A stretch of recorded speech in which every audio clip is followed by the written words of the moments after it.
Our partners at INICET met in early November 2025 for a 3-day annual general meeting to discuss progress and future initiatives.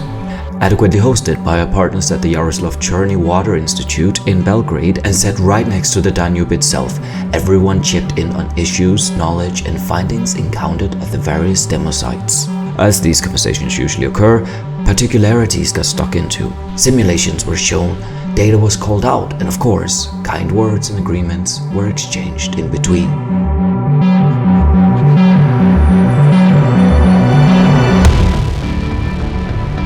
The Danube is in itself a massive beast to investigate, but it was clear from these days that passion for solutions was present.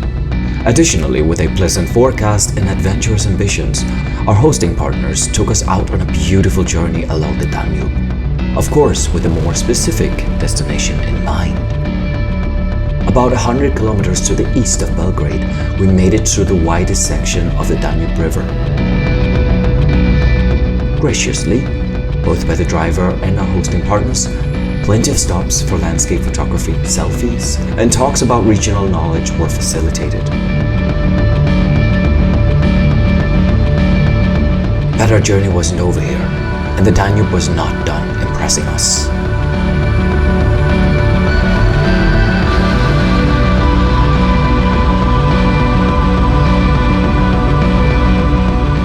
A stop at the archaeological site Lebensgewir yielded a bit of existential contemplation, learning about the earliest presence of humans in Europe, and making us consider how we've done in the region since. Before we forgot that we were here to study sediment issues and management, we were taken further along the Danube to sites where some of our partners had worked. Specifically along the most scenic stretches of the Iron Gate-gorge of the Danube River, flanked by impressive carbonate cliffs.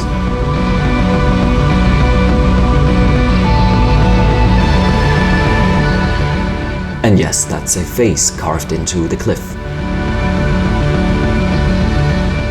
Not a bad office at all.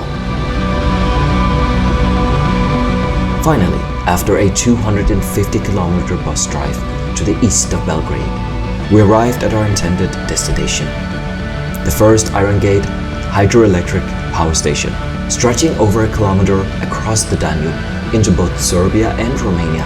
The power station here is an important source of energy for the region. Our partners were hospitably hosted to coffee chats and a rich tour of the plant, while also letting the power station staff know of our work and intentions. After a lot of information was absorbed, it was time to head back where we came from. And so ended an eventful and scenic 3-day general meeting. New visions, tasks and ideas came about, with renewed desire for results.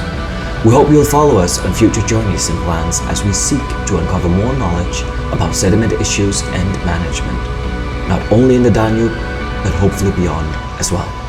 Thank you.